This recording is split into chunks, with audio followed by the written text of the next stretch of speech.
बिस्मिल्लाह।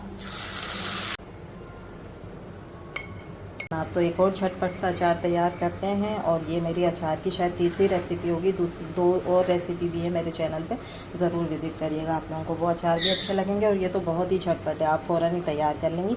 इसके लिए मैंने हाफ़ के जी ली है केरी, और ये 3 मैंने इस तरह की ली हैं लहसुन की। ये मोटा वाला लहसुन है, बारीक को आप वो भी डाल सकती हैं। और ये मैंने लिए 1 मुट्ठी भर जो है वो तीखी वाली हरी मिर्चें, ठीक है। ये सारी चीज़ें लिए, इसको मैं छील के जो है वो कट कर लूँगी। ये हमने सब कट कर लिए, ये देखिए रफली से कट कर लें, क्योंकि इन सारी चीज़ों को मैंने मिक्स करके जो है वो चॉपर में डालना है, चॉप करना है। लहसुन भी मैंने छील लिया, ये सब हमने कर लिया चॉप। ये देखिए चॉपर में डाल के, अगर आपके पास चॉपर नहीं है तो वो जो कूटने वाली होती है ना लकड़ी का एक, उससे भी आप कूट सकती हैं। ये अचार के कुछ मसाले, जिसके अंदर ये साबुत धनिया लिया है मैंने 1 टेबल स्पून भर के, सौंफ ली है 1 टीस्पून, अजवाइन ली है 1 टीस्पून, राई ली है 1 टेबल स्पून भर के, मेथी दाना लिया है 1 टीस्पून, और काली मिर्चें भी लिए हैं 1 टीस्पून। इन सबको हम करेंगे थोड़ा सा रोस्ट। मेथी दाना रोस्ट करने से क्या होता है कि इसकी करवाहट ख़त्म हो जाती है, और बाकी चीज़ों को भी इसलिए रोस्ट किया जाता है ताकि इनके अंदर जो नमी है ना वो सब ख़त्म हो जाए, तो अचार जो है ना वो आपका बेहतरीन तैयार होता है, और देर तक जो है वो इस्तेमाल के काबिल भी रहता है, ख़राब नहीं होता।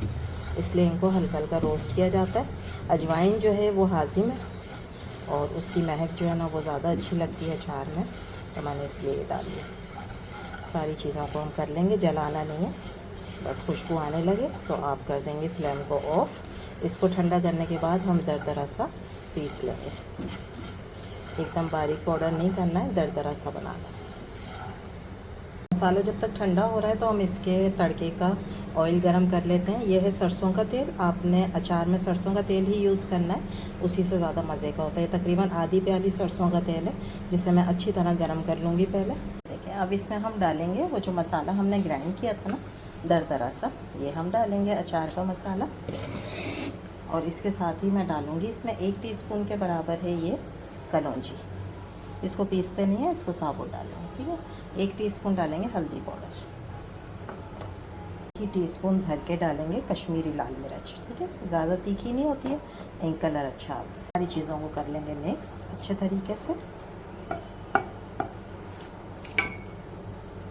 और अभी मैंने नमक नहीं डाला है, ठीक है, नमक मैं लास्ट में डालूँगी, क्योंकि हमने इसको चॉप किया ना। अगर मैंने अभी नमक डाल दिया तो फिर ये ज़्यादा गीला होना शुरू हो जाएगा, ठीक है। तो हम नमक डालेंगे लास्ट में, उसके बाद फ़ौरन बघार देंगे, और फिर इंशाल्लाह आप इसको सेफ रख सकती हैं काफ़ी अरसे तक। इनको मैंने बहुत अच्छी तरह गर्म कर लिया था, अब मैंने फ्लेम को कर दिया ऑफ़, और इसके अंदर मैं डालूँगी ये सूखी हुई लाल मिर्चें।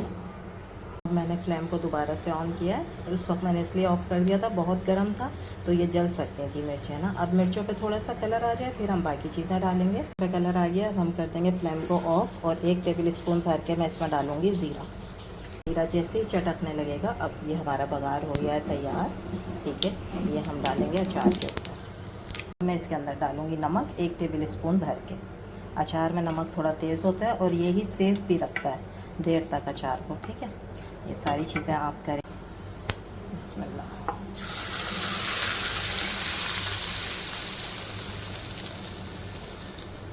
और खुशबू इस वक्त ना ख़त्म, इतने मज़े की आ रही है, आप यकीन करें कि बस आपका फ़ौरन दिल चाहेगा कि आप इसे खाएं। मैं तो इस वक्त ज़रूर एक बाइट लूँगी, मेरा बहुत दिल चाह रहा है इसकी खुशबू सूंघने के बाद।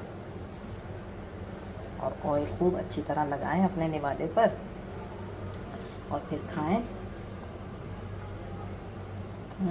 भाई वाह, इतना लजीज है, इतना मज़ेदार है, एक दफ़ा ज़रूर ट्राई करें। वैसे भी आप लोगों को इसके लुक से लग रहा होगा ज़बरदस्त है ना, ज़रूर एक दफ़ा ट्राई करें। इसमें जिस लहसुन को जो हमने चॉप किया है ना, बहुत मज़े का फ्लेवर आ रहा है, बहुत खट्टा, ज़बरदस्त, ठीक है। तो ये थी मेरी आज की रेसिपी। इसको हम डालते हैं एक बोतल में, और आप इसको फ्रिज में रखें और लंबे टाइम तक इस्तेमाल करें, क्योंकि कैरियाँ भी मौजूद हैं, फिर एकदम कैरियाँ गायब हो जाती हैं, तो जल्दी जल्दी उसकी चीज़ें बनाना शुरू कर दें। मैंने अपने चैनल पे और भी अचार की रेसिपी डाली है, तो आप प्लीज़ उसे भी विज़िट करें, आप लोगों को अच्छा लगेगा। तो हाज़िर होंगे इंशाल्लाह कल फिर एक नई रेसिपी के साथ। जब तक दें इजाज़त, अल्लाह हाफ़िज़।